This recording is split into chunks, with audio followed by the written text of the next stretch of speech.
নমস্কার।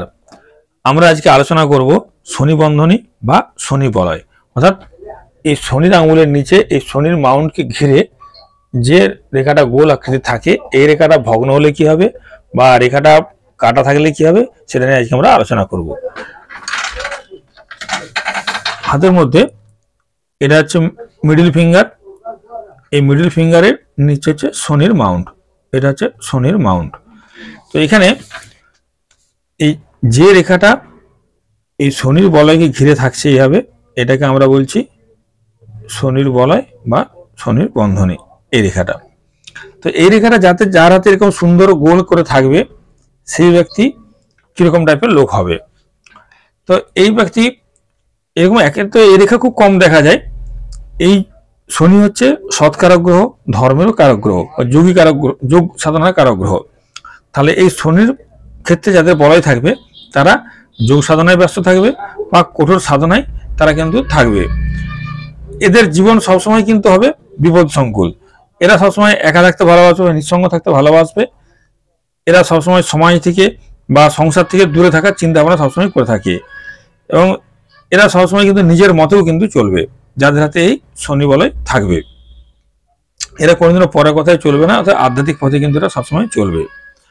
আবার অনেক সময় দেখা যায় এই শনি বন্ধনীটা পূর্ণ হলো না, অর্থাৎ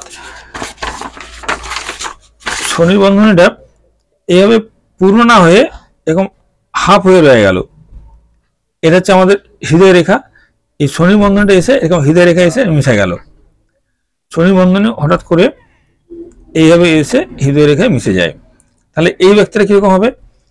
এরা সারা জীবন আত্মীয় স্বজনের সঙ্গে থেকে আত্মীয় স্বজনের থেকে দুঃখ কষ্ট পাবে এবং শেষ জীবনে এরা কিন্তু একা হয়ে যাবে। এরা একসময় নিঃসঙ্গ জীবনে কিন্তু এরা সবসময় ভালোবাসে, যদি এই শনির বলয় হৃদয় রেখা এসে এসে মিশে যায়, এই পূর্ণ না হয়। আবার এই শনি বলয়ের মাঝখানে যদি এরকম গ্যাপ থাকে এবং রাউন্ড হচ্ছিল হতে হতে এই মাঝখানটা গ্যাপ থেকে গেল, এটা বাদ দেন। শনির বলয় এইভাবে আসলো এসে এই মাঝখানটা গ্যাপ হয়ে গেল, তাহলে কি হবে? এরা হচ্ছে একটু একগুঁয়ে প্রকৃতির হয়। এরা আজীবন নিঃসঙ্গ থাকবে এবং সারা জীবনে কিন্তু এরা দুঃখ কষ্ট পায়। এদের জীবনের লক্ষ্য কিন্তু অপূর্ণই থেকে যায়। এরা কার্যসিদ্ধি মানে যে লক্ষ্যে আগায় বা যে কার্যটা করতে সেই কাজটা কিন্তু এরা কমপ্লিট করতে পারে না, মৃত্যু পর্যন্ত তাদের কাজ কিন্তু কমপ্লিট হয় না। এই শনি মাঝখানে যদি গ্যাপ থাকে তাহলে এরা একগুঁয়ে প্রকৃতির হয়, আজীবন নিঃসঙ্গ থাকবে এবং দুঃখ কষ্ট কিন্তু এরা পাবে। এদের জীবনের লক্ষ্য কিন্তু অপূর্ণই থেকে যাবে এবং এরা কার্যসিদ্ধি না করেই কিন্তু এদের মৃত্যু হয়ে যাবে, মৃত্যু পর্যন্ত এরা কার্যসিদ্ধি করতে পারবে না। আবার শনি বন্ধনে যদি এটা হচ্ছে আমাদের রবি রেখা, এটা হচ্ছে রবি স্থান, এটা হচ্ছে রবি রেখা। এই শনি বন্ধনে যদি এইভাবে এসে রবি রেখায় মিলে যায়, এটা নেই, অর্থাৎ এরকম রবি রেখা থাকলো শনি বন্ধনে এসে এরকম এসে রবি রেখায় মিশে যায়, তাহলে এই ব্যক্তিরা কি হবে? তাহলে জাতক জাতি এরা খুব বিখ্যাত লোক হবে, এদের নাম যশ চারদিকে ছড়িয়ে পড়বে, কিন্তু এদের দুঃখ কষ্টের যোগ কিন্তু থাকবেই, এরা দুঃখ কষ্ট কিন্তু পাবেই। এরা যোগ সাধনার মধ্যে দিয়ে জীবনে কিন্তু উন্নত লক্ষ্যে পৌঁছাতে পারবে। তাহলে শনির বন্ধনী যদি ভাগ্যরেখায় এসে এই রবি রেখায় এসে থেমে যায় তাহলে কি হবে? জাতক জাতিকা এরা বিখ্যাত লোক হবে, এদের সুনাম ছড়িয়ে পড়বে চারিদিকে, কিন্তু দুঃখ কষ্ট এদের থাকবেই এবং যোগ সাধনার মধ্য দিয়ে এই জাতক কিন্তু তার নিজের লক্ষ্যে কিন্তু এরা পৌঁছাতে পারবে। আবার যদি শনির বন্ধনী এরকম গোল থাকে, শনির বলয়কে ঘিরে থাকে, মাঝখানে যদি এভাবে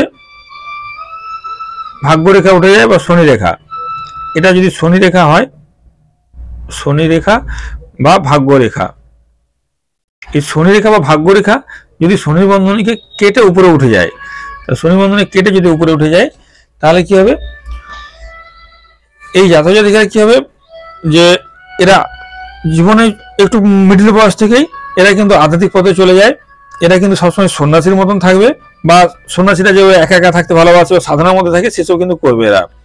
এদের জীবনে কিন্তু আধ্যাত্মিক পথে এদের উন্নতি হবে এবং আধ্যাত্মিক পথে উন্নতি হলে এরা কিন্তু যথেষ্ট মানে মানুষের ভালোবাসা কিন্তু এরা পাবে না এবং এরা খুব মানে কি বলবো যে নির্জনতা একাকী থাকতে কিন্তু এরা ভালোবাসবে। যদি শনি বন্ধনীকে কেটে এরকম ভাগ্যরেখা বা শনি রেখা উপরে উঠে যায় তাহলে এরা একা থাকতে ভালোবাসবে এবং নির্জনতা প্রিয় হবে। এদের কিন্তু আধ্যাত্মিক পথে উন্নতিও আছে এবং এরা সবসময় মানে সন্ন্যাসীদের মতো সাধনা নিয়ে কিন্তু ব্যস্ত থাকবে। আবার অনেক সময় এরকম ভাগ্যরেখা বা শনি রেখা থাকলো, কিন্তু এখান থেকে এই শনির বলয় এসে অর্ধেকটা শেষ হয়ে গেল। এইভাবে শনি, এটা ভাগ্যরেখা বা শনি রেখা, এটা হচ্ছে ভাগ্যরেখা, আর এই শনির বলয় এসে হাফ জায়গায় এসে থেমে গেল। তাহলে কি হবে, এরা কিন্তু এরা অনেকটা মানে কি বলবো, যে এই জাতকরা ধর্মের পথে থাকবে, এরা কিন্তু খ্যাতি অর্জন করবে, সুনাম ছড়িয়ে পড়বে, কিন্তু এরাদের লক্ষ্যটা স্থির থাকবে না। যে লক্ষ্যটা ওরা এগাবে সেই লক্ষ্যটা কিন্তু কমপ্লিট করতে পারবে না। অর্থাৎ এদের লক্ষ্যে এরা কখনোই পৌঁছতে পারবে না, কিন্তু সুনাম খ্যাতি থাকবে এদের। কিন্তু যে লক্ষ্যে, যে সাধনার পথে এরা যাবে, সেই সাধনা কিন্তু এরা কমপ্লিট হবে না, কিন্তু সুনাম খ্যাতি কিন্তু অবশ্যই থাকবে। এইভাবে আমরা শনির বলয় থেকে আলোচনা করে থাকি, যে দেখে থাকি যে কিভাবে কোন জাতক জাতিকা কি রেজাল্ট পাবে।